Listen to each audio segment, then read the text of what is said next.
Good day, ladies and gentlemen, and welcome to the Q1 2021 Analyst Conference Call for Hitachi ABB Power Grids, listed on the stock exchange as ABB Power Products and Systems India Limited.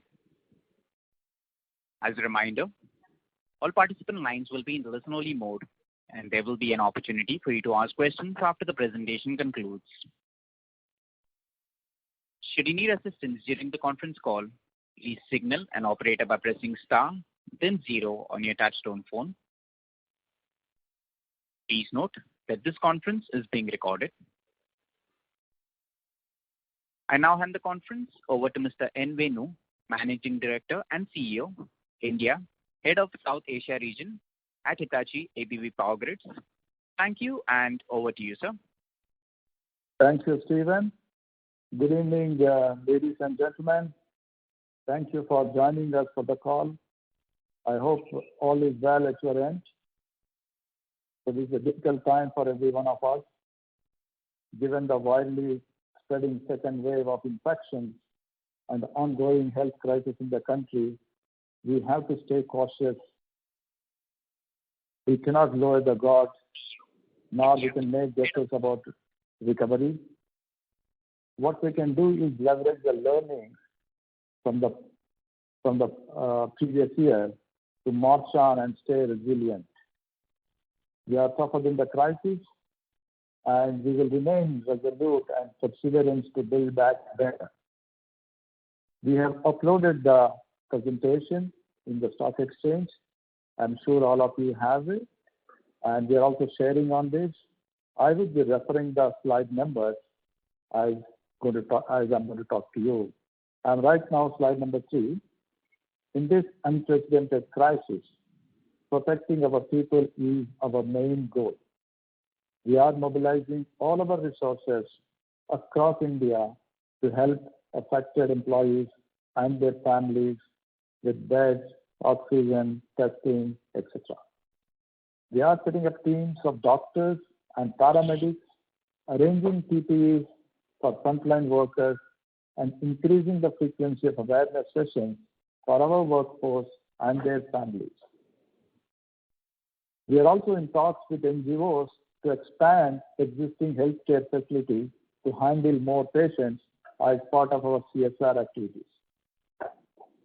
We have continued voluntary mass testing of employees to identify asymptomatic carriers and will be initiating the vaccination drive for all our employees at our various locations in association with hospitals and healthcare centers. I'm very happy to inform you that as of now, more than 85% of eligible employees in our company have already got vaccinated. So more than 85% of employees over 45 years old who were eligible previously on that. So since we support essential services, as we are in the business of providing mission critical technology services to our customers, and our offering is manufacturing led, we cannot switch 100% to remote work. However, we are ensuring COVID-19 appropriate behavior across our factories, across our project sites to limit the spread of infections. Safety, as you all know, is our license to operate. We have also achieved 12 million safe incident-free man hours, or 5 years in terms of the number of years, in one of our businesses, that is Grids and Power Quality Solutions, or the substation business, across 135 project sites. Moving to the next slide, despite the unparalleled crisis, we have achieved a stable top line in the first 3 months of the year 2021, that is from January to March 2021. We booked orders worth 848 crores, driven by industries and railways. We were also the preferred partner for supplying a transformer for the Indian Railways and Bangalore Metro. Nonetheless, 135 crore of orders where we are L1 were deferred by our customers. Driven by the extensive use of remote management and digital solutions, our revenue increased 26% year-on-year, reaching 1,023.8 crores. This was coupled with diverse product mix, ensured resilience in performance in the challenging market conditions. Profit before tax, there was no exceptional item this quarter, was rupees 53.7 crores, driven by an unwavering focus on operational excellence and strategic cost out measures that strengthened our cash position.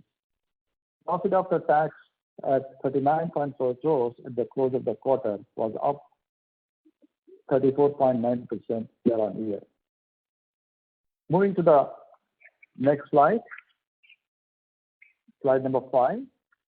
We utilized all levers to drive industry dialogue and transition to economic recovery and clean energy.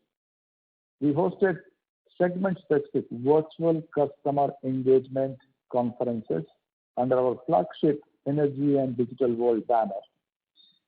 In this year, with participation over 600 customers. We won a key industry order to ensure reliable power asset performance was chosen by a cybersecurity audit by large city distribution companies. We also commissioned a project for Tata Power in Mumbai with a transformer using ester fluid instead of mineral oil, upholding environment-friendly power generation and reducing fire hazard. On top of this, we set up the state-of-the-art remote monitoring and reliability service center, PowerX, in Bangalore to strengthen our digital capabilities. As you recall, our strategy of 2025, where we would like to provide more digital product system services in line with our strategy, we are investing in this kind of capabilities. The center will offer our customers an advanced maintenance platform to improve their power assets, overall reliability and uptime. We also partnered with Shiksha Foundation under our corporate social responsibility program to launch the Women in Engineering program. This initiative will facilitate education for girls aspiring for a career in engineering. Women are often underrepresented in the academic and professional spheres of engineering. With Shiksha and our employee volunteers, we will advance inclusive talent development for a better and brighter tomorrow. Moving on to the next very important information on the slide 6. Now more than ever, pioneering technologies are needed to enable a future carbon neutral energy system. We have committed ourselves to help our customers accelerate their energy transition. In April this year, we had the global launch of Econiq, a portfolio of products, services, and solutions that will contribute towards a carbon neutral future and accelerate the green energy transition. As the first big step towards Econiq, high voltage portfolio contains no SF6. It has been proven to reduce more than 50% of carbon footprint throughout the total life cycle. So sustainability-oriented design, Econiq will further evolve beyond the high voltage products to a portfolio of products, services, and solutions across Hitachi ABB Power Grids to deliver superior environmental performance compared to conventional solutions. While we initiated all this, it has clearly not been easy. Moving to the slide number 8, and this I'm sure you all know better than me, we are all dealing with the second wave of COVID-19 in a sudden way. The daily number of cases continue to rise. It has already touched 400,000 cases. We are facing supply chain disruptions, again due to a lockdown and curfews, and also due to the non-availability of some of the essential things like oxygen for industry use, etc. As a result, industry growth is affected. We all know that during times of uncertainty and volatility, investment is held back. We are also seeing that while power demand is solid, generation is coming under greater and greater load. Business activity is flat, inflation in contrast is rising. The pandemic has delayed the recovery process, but we are optimistic that it will not dent the long-term story of this country. Hopefully, we will soon overcome the ongoing health crisis. The shortage of vaccination and healthcare facilities and the rate of infection will plateau. We could then anticipate the beginning of the respite we are longing for. We could then start moving towards normalcy in a day-to-day life and in business. Moving to slide number 9. In the first 3 months of this year, COVID-19 headwinds notwithstanding, we remain the partner of choice for our products. We are also entrusted with some highly challenging projects, not just within the country, but also outside of this country. The majority of orders came from industries and the transport segment through direct engagement or the EPC route.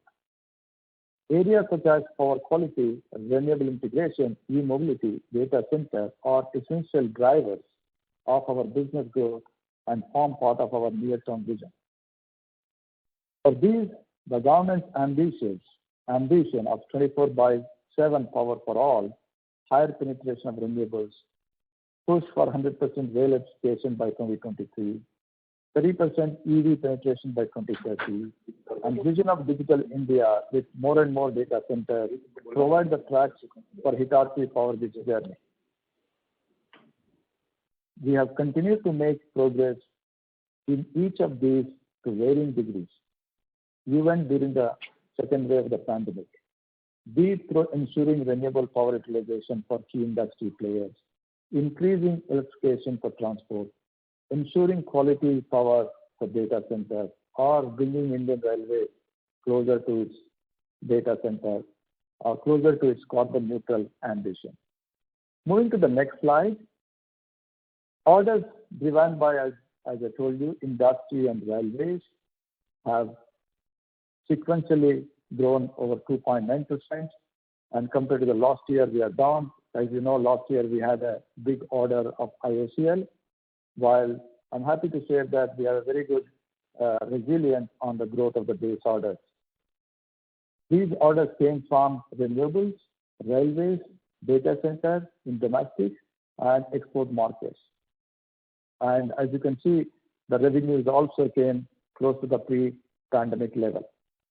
While I'm talking about, as you know, the current quarter, we see the disruptions across the value chain, and that remains a risk for the coming quarters.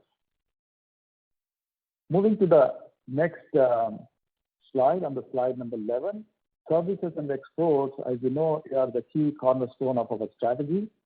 And in the first quarter, service and export orders continue to be in the range bound of 15 to 20% each to our total orders, while exports are in the higher band of 15 to 20%, and the services are in the lower band of the 15 to 20%.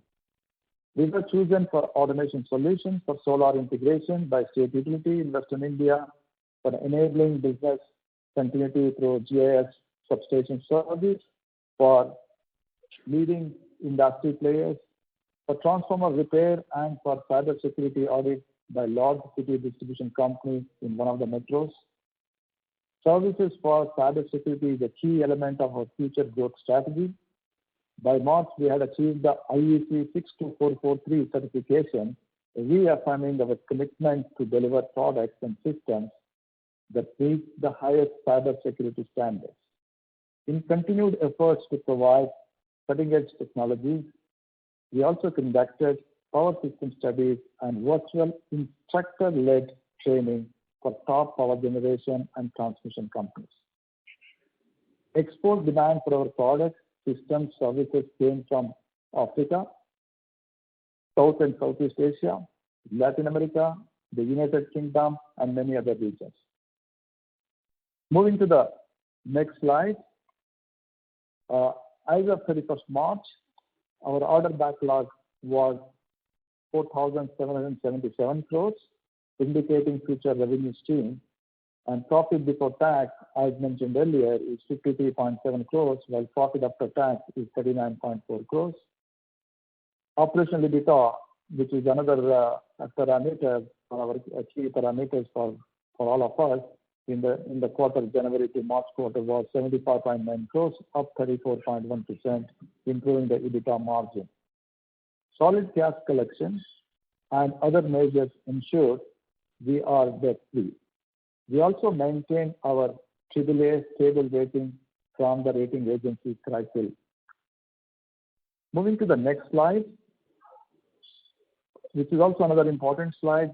We are invested in India for the long term. While we aim to introduce new products to capture a bigger share of the market, our aim is to localize our portfolio to build indigenous capabilities. We will continue to make in India, for India and the rest of the world. We made investments in portfolio expansion in our factory in Savli, in the GIS space, in feeder factory module assembly, and in the traction transformer line expansion, among other things. We have also been expanding our factory for power quality products to integrate,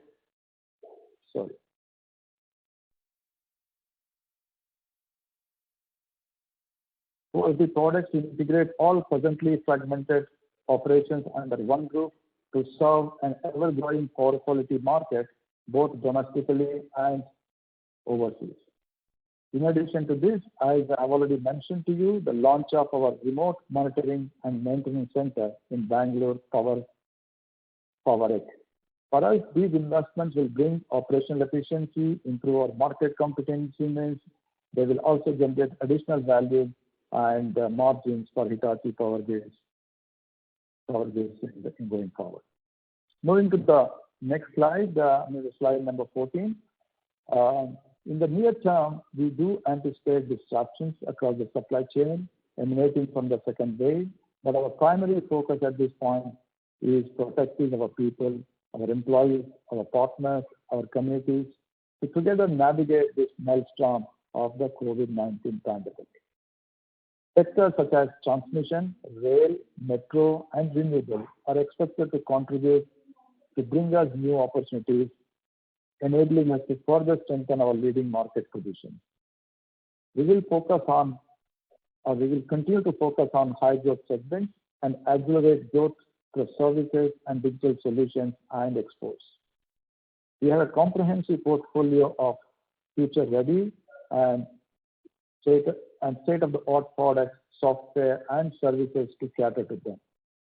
Continuous quality improvement, commitment to lowering the carbon footprint of our operations, product localization, digitalization of the grid will be part of our yardsticks to measure our success. Nothing is complete without people.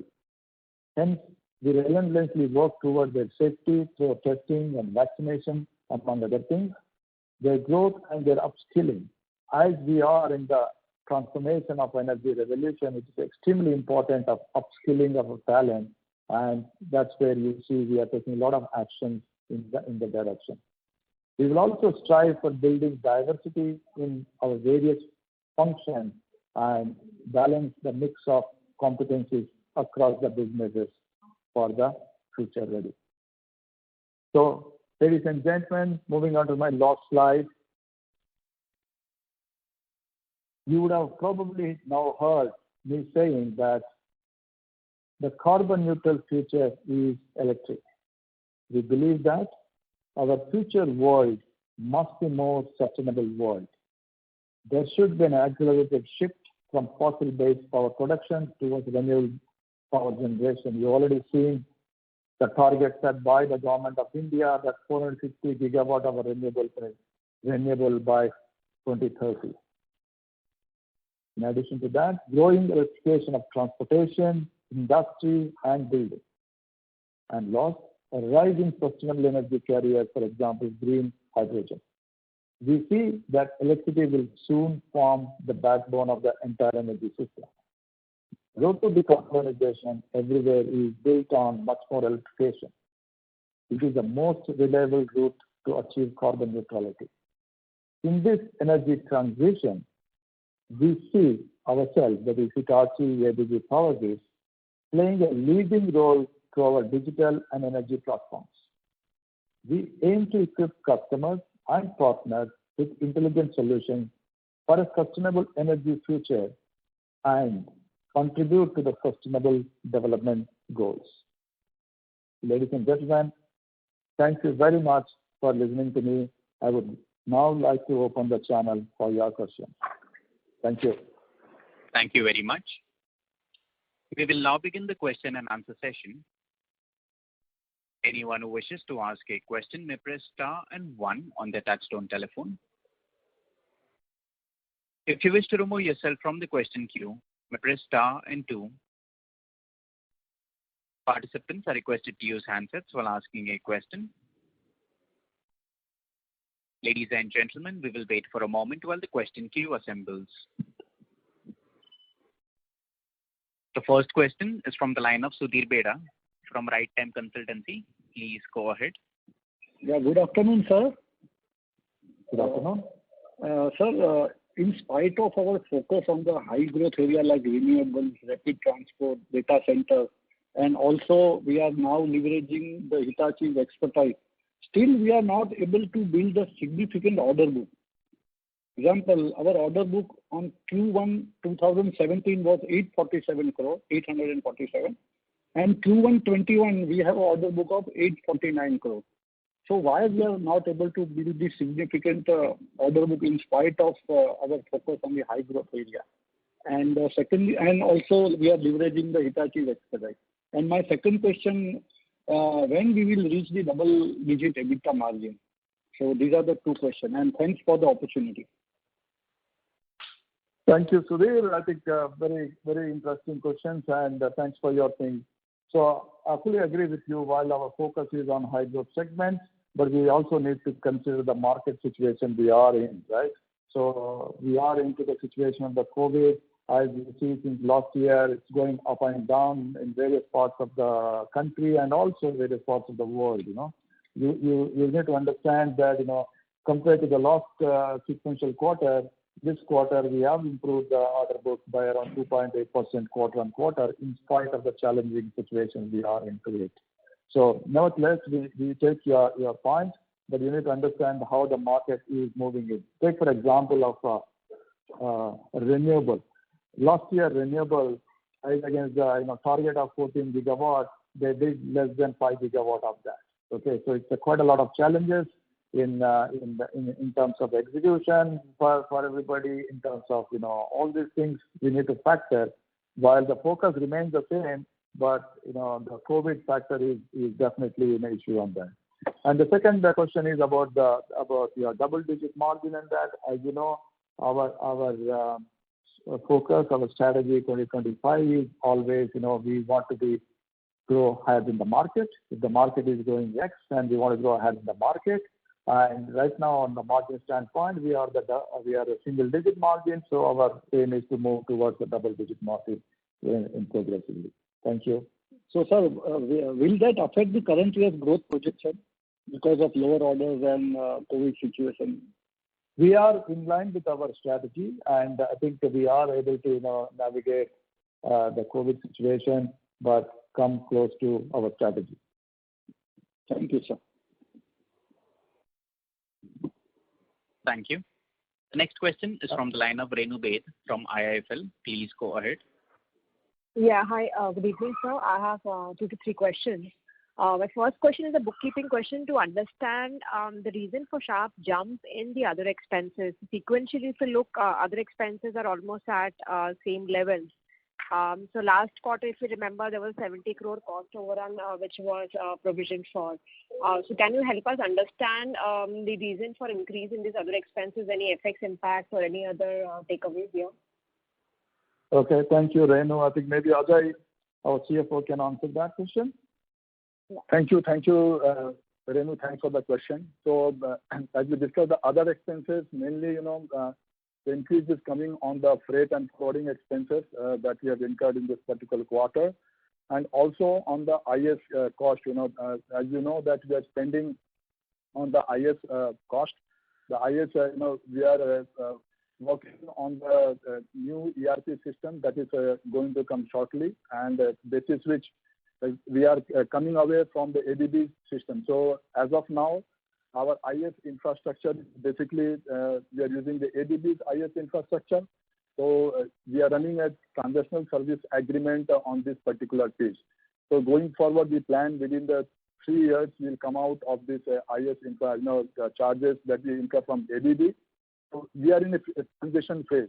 So in a transition phase, while we build up our own infrastructure, IS related, that is why initially we will be incurring cost, but gradually in the coming periods, we'll be out of that. So major is coming from the freight and forwarding, and basically on the IS related expenses. Because these expenses were there in the previous quarter as well. So is there a substantial jump in the infrastructure building investments that we are incurring? Will it be possible to quantify? The reason I'm trying to ask is last quarter we had a 70 crore cost overrun related provision, because of which other expenses were 240 crores. This time on a similar kind of revenue base, we have a similar expenditure base. And which is without the cost overrun element. So I'm just trying to understand that the ERP or the IT expenses which were there on a sequential basis, have we seen a 30-40 crore kind of jump on a quarterly basis for those investments? No, not 30-40 crore jump, because then we have to look into the other elements. I have given you a broad explanation, because there are other elements as well, basically there is an increase in the insurance cost, there is increase in the freight cost, and as I talked about the IS, and also since the revenues are on the higher side, basis which we have an increase on the royalty. So these are the major things that has come. So basically, no one-off elements or non-recurring items in your view, and this should be the broad run rate, at least on this kind of revenue base that we're looking at. Correct. So that is what what we are talking about. These are the major 4 or 5 heads, that we have incurred the cost. Sure. My second question is to Venu to understand a bit more in detail. How should we look at the addressable market for ABB Power product solutions, especially in the industrial automation space? As in last quarter we discussed as in Lumada offering strengthening the industrial automation footprint.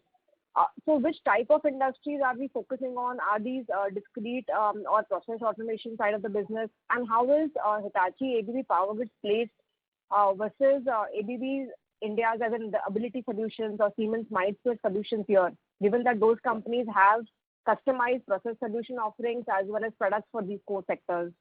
So how is our portfolio positioned versus some of the other automation peers in the market? Yeah, as you know, our portfolio is primarily on the energy side. So energy right from the generation, transmission, distribution, and the consumption side. So we basically looking at wherever the energy intense industries, whether it is the process industry, steel, aluminum, and so on and so forth, and also data centers, and that's where we come into picture. So the whole idea is that we will deploy our technology with the products, services, everything, and in addition to that, we will also run on the Lumada IoT platform, which is our new owners, Hitachi, has been investing on this thing. So all of our software solution, whether it is a SCADA, whether it is a workforce management, and asset management, we will be running on that. Just for your information, we have received an order in the last quarter from Bangalore Metro, in addition to providing our power technology. So we will be first time deploying a workforce management as part of our SCADA solutions there. So these are the things, where we will be deploying heavily on going forward in utilities, industries, and infrastructure there, including industries. So specifically from your Ms. Baid, sorry to interrupt, but for any follow-up, maybe request you to rejoin the queue, please. The next question is from the line of Ranjit Sivaram from ICICI Securities. Please go ahead. Yeah, hi sir. Congrats on good set of numbers. Just as a follow-up, hello, can you hear me? Yes, we can hear you. Yeah, as a follow-up of that other expenditure, specifically in the IT expenses, like recently there was a deal with HCL by our parent. So will that help us in reducing the overall IT cost going forward now that we are gradually coming out of the ABB related deal? Yeah. So as you probably would have seen the announcement from HCL standpoint, and you know that we are building up the organization globally as a standalone company.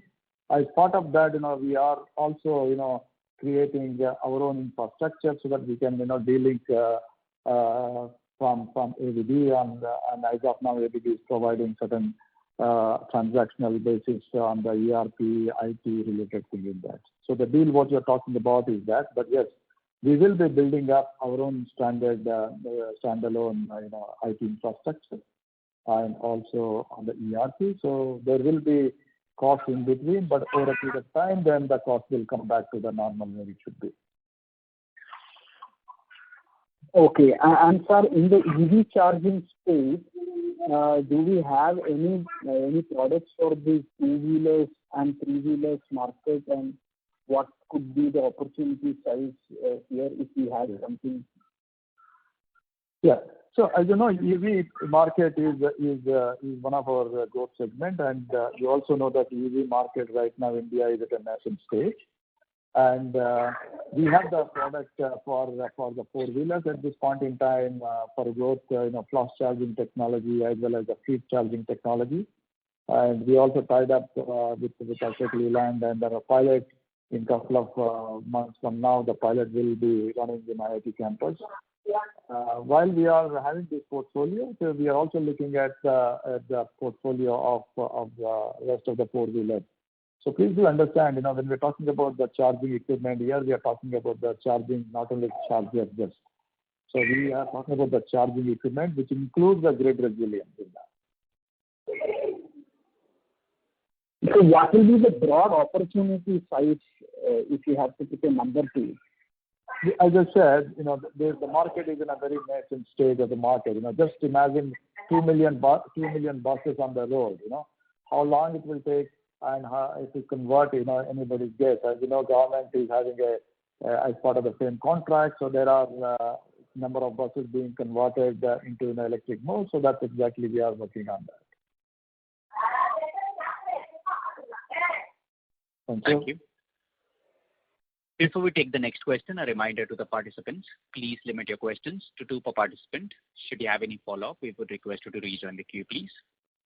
The next question is from the line of Harshit Patel from Equirus Securities. Please go ahead. Hi, sir. Thank you very much for the opportunity. Sir, my first question would be on, sir, if you remember in July 2020, the government of India had banned the Chinese imports in the high voltage and medium voltage power transmission and distribution equipment. So from all the new tender onwards, the Chinese imports were not allowed. So sir, how this situation is helpful to us? I mean, how it has benefited us? Have we gained any market share in some of the new tenders? If you could give some outlook on it, it will be very helpful. Yeah, I think so. Thank you for that. See, as you know, the government has come out with that particular circular, on the border countries, especially on the border countries in that.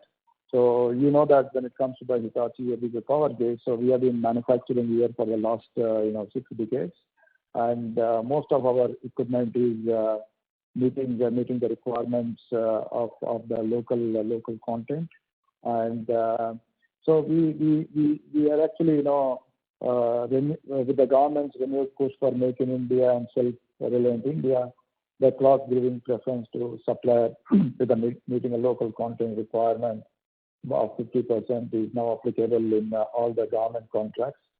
We also seen some limited advantage of this for sure. And what we also noticed is that the private industry players, in our view, may also give preference to Indian suppliers. We have seen private players also now ask for the local content. With the above, in our view, we may stand to gain in certain parts of our portfolio, while we are still in the process of indigenizing some other product ranges. But changes like these only spur forward our long-term view of building India as a manufacturing and export hub.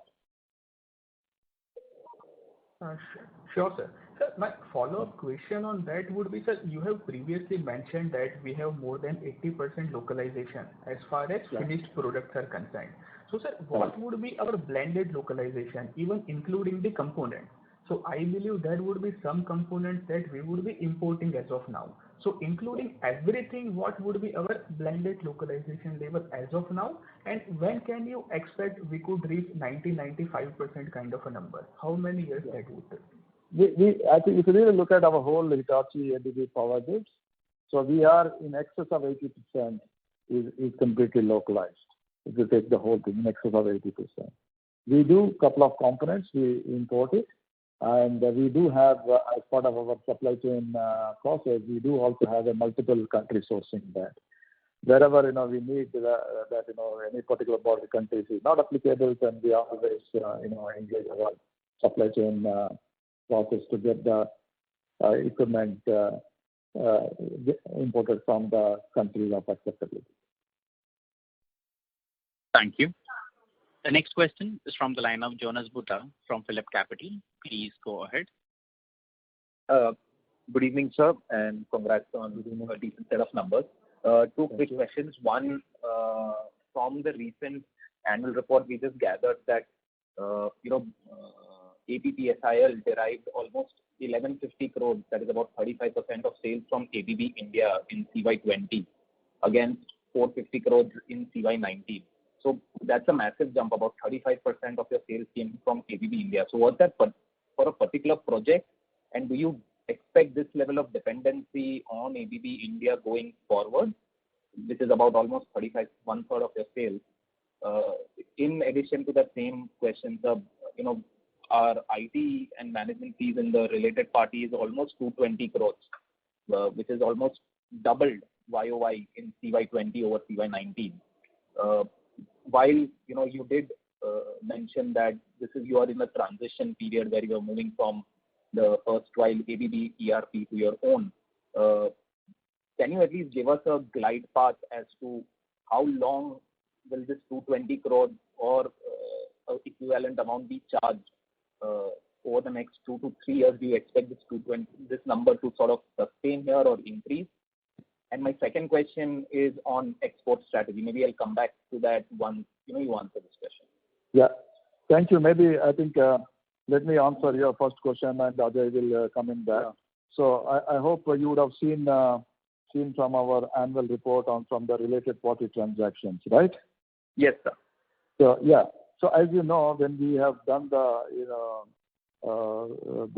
as part of the demerger NCLT, so when we've done the demerger, many of our existing contracts were not novated, right?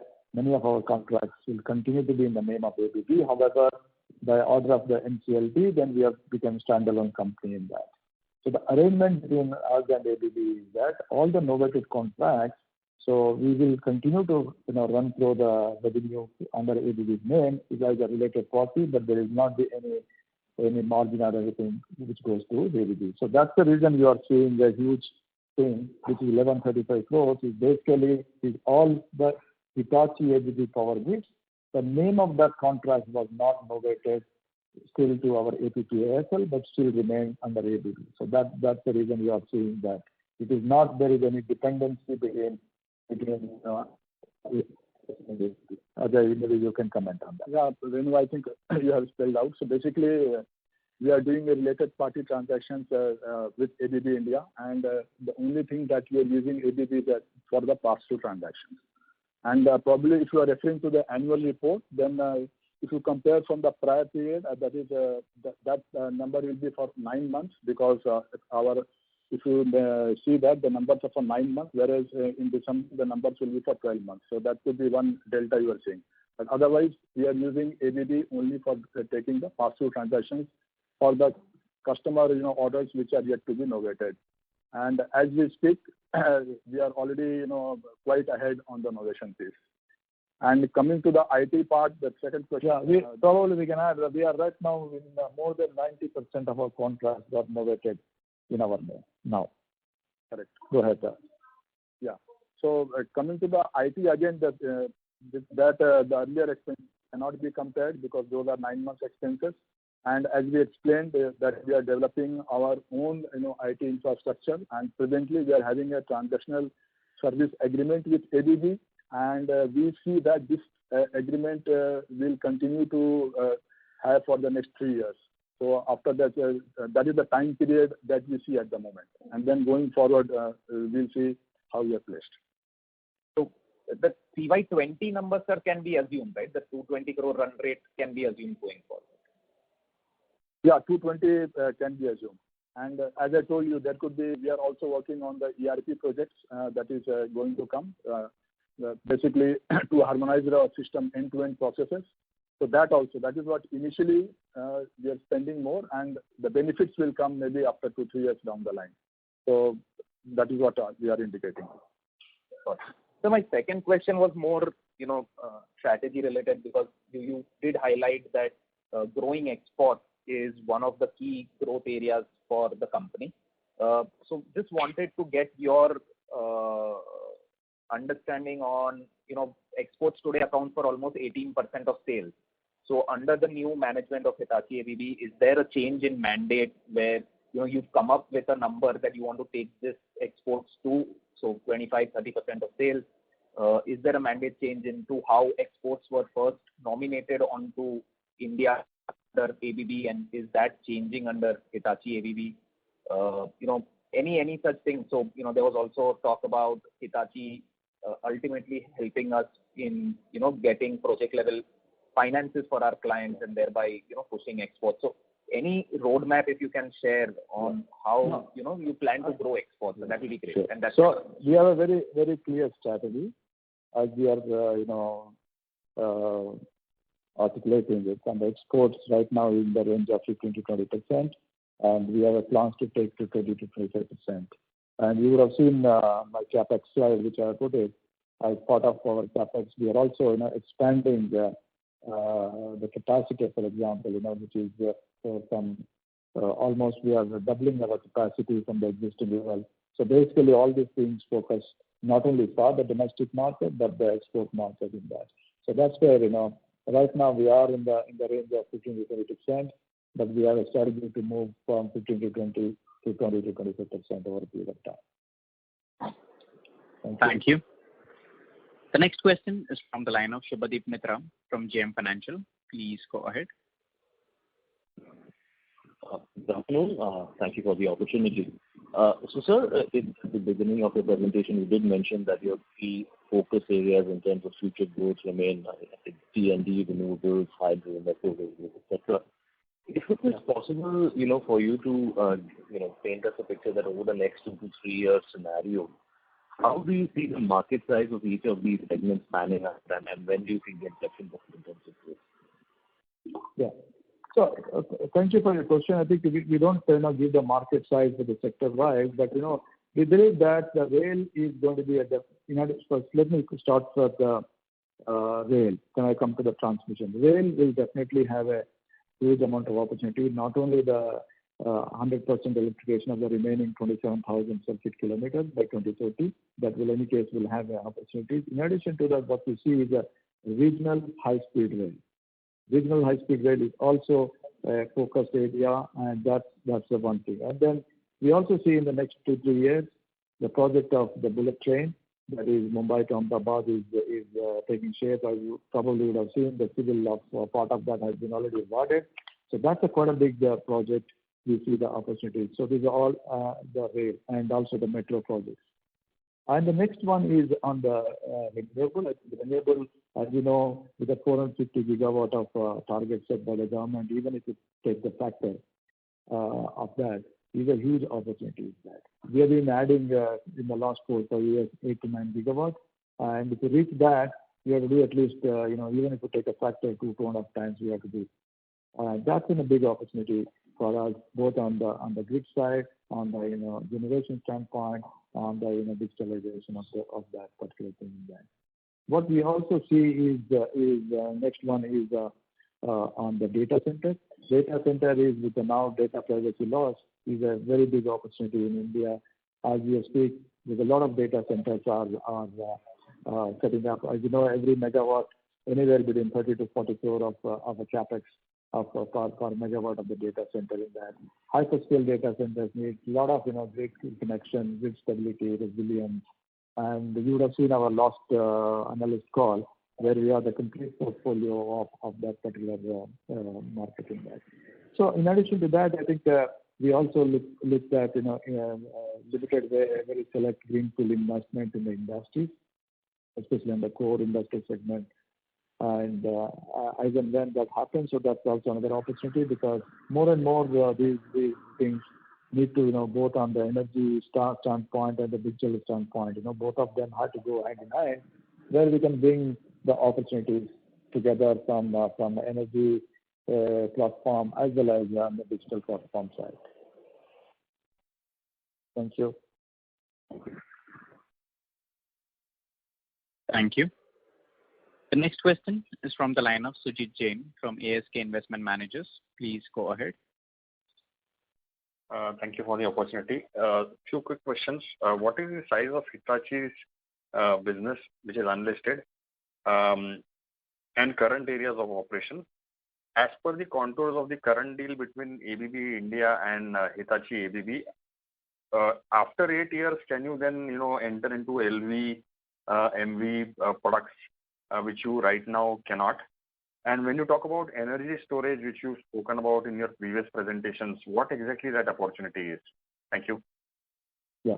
Thank you. I think, as you know, we are a separate independent company, globally run, standalone global company, continue to be headquartered in Switzerland, and then we have our own listed company in India, and we have a separate board. So we cannot comment on the Hitachi because that's a separate legal entity, and since it's not a listed, so we publicly not available, so we will not be able to comment on that.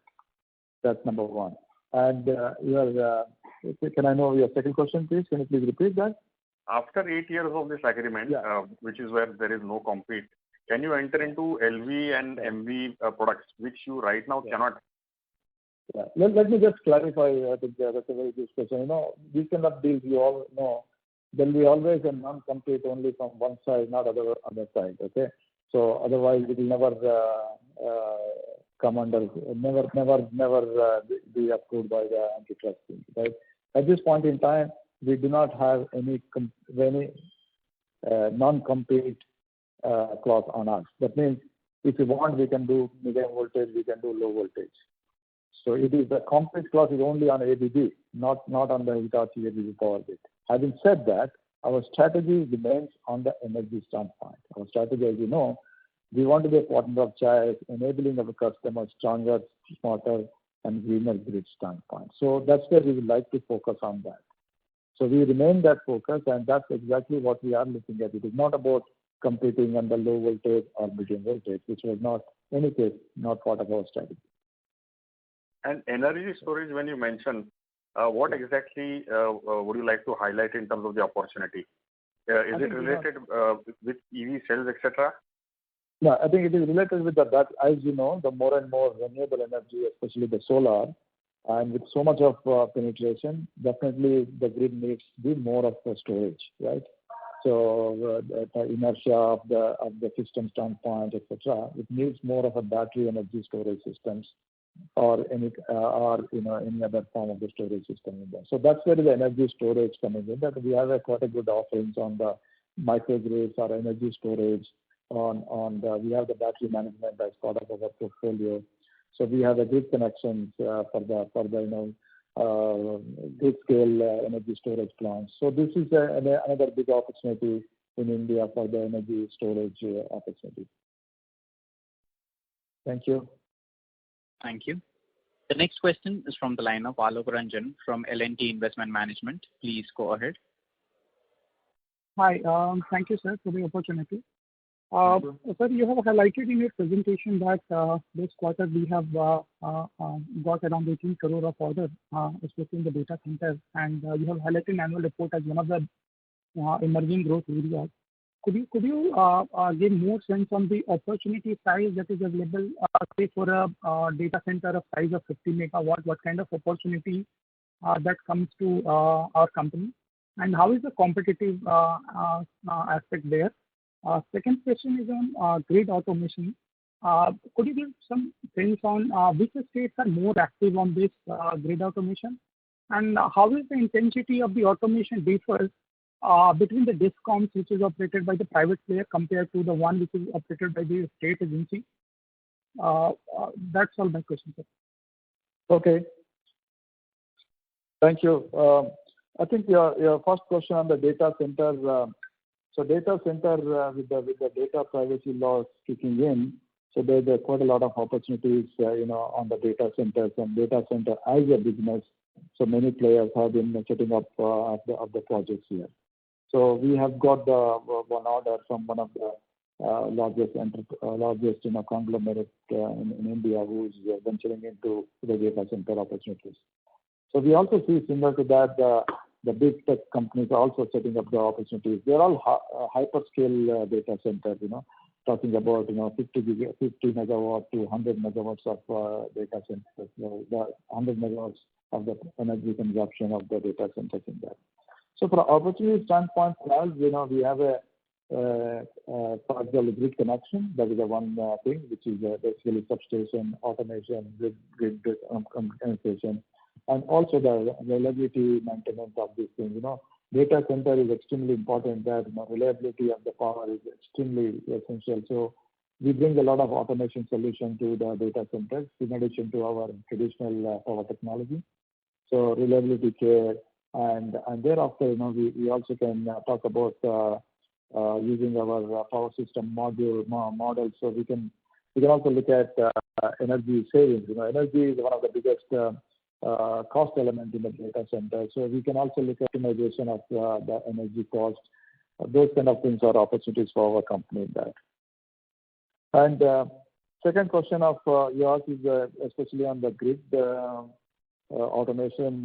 Grid automation business consists basically, it starts from the traditional control layer panel, substation automation, and then you're talking about the communication standpoint, and then enterprise software, and battery energy storage is also part of the grid automation portfolio.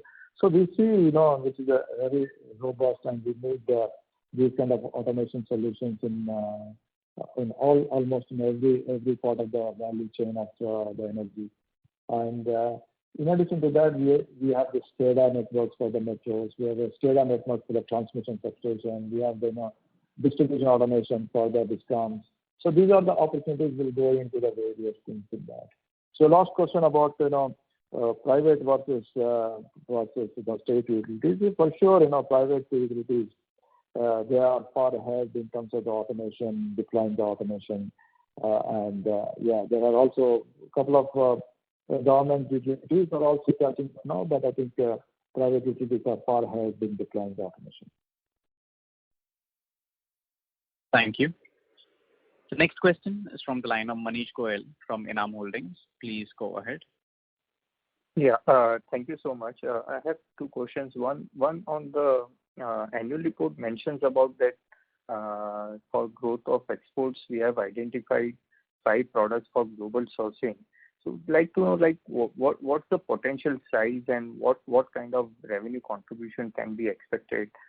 What are these products, if you can provide some insights? That is number one question. And number two question is on clarify on is there any overlap between ABB and Hitachi ABB in the areas of data centers and EV space? Like on EV, we provide charging solutions, but we don't make chargers. So how would be the go-to-market strategy? Like, do we go along with ABB and provide the entire solutions, or how would it be going forward?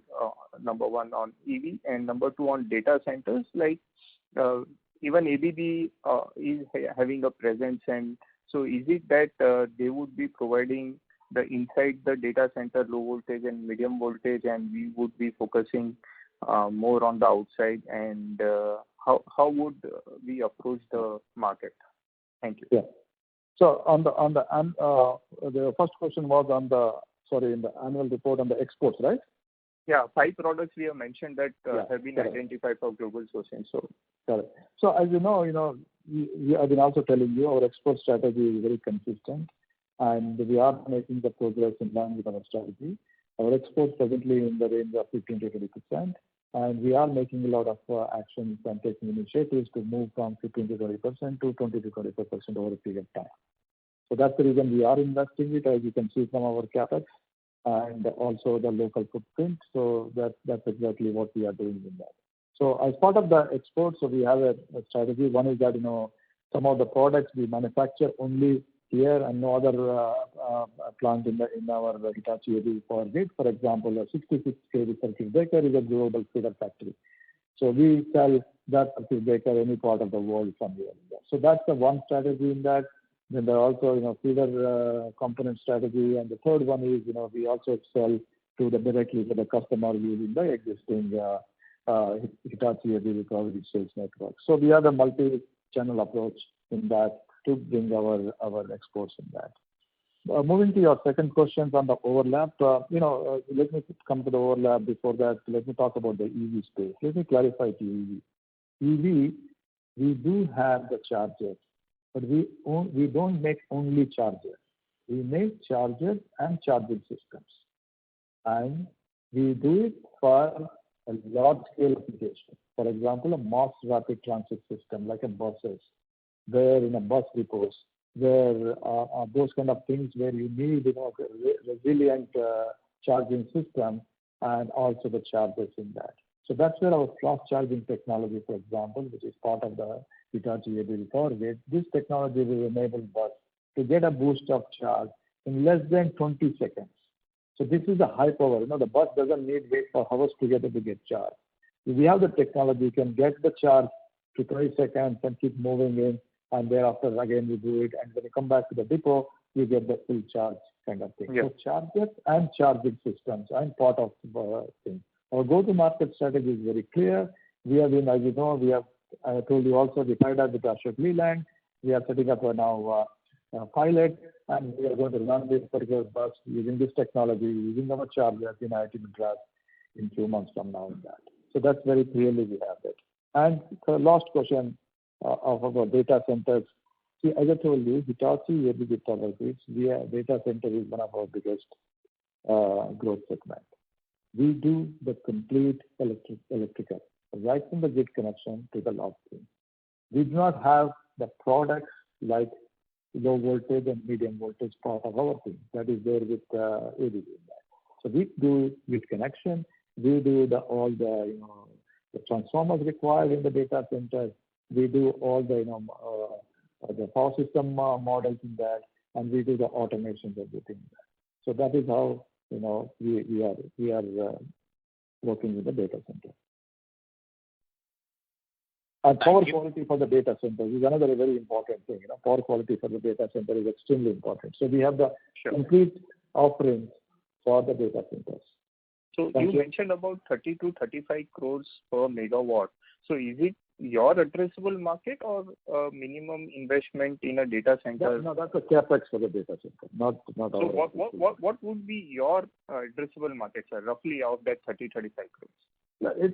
In any place, these kind of things between 10 to 15%, depending on the specifications, slightly higher thing. That will be the addressable market. Thank you. Okay. Ladies and gentlemen, due to time constraint, that was the last question. I now hand the conference over to Mr. N. Venu for closing comments. Over to you, sir. Thank you once again, taking your time and listening to us, and I really appreciate very much. And I really want to thank you once again, and want to wish you a very good health. Please take care of yourself, your families, your colleagues. Stay safe, and we all need to collectively navigate this particular day too, which is right now in a full force in all parts of the country. Thank you once again. Thank you. Ladies and gentlemen, on behalf of Hitachi ABB Power Grids, that concludes this conference. We thank you all for joining us, and you may now disconnect your lines.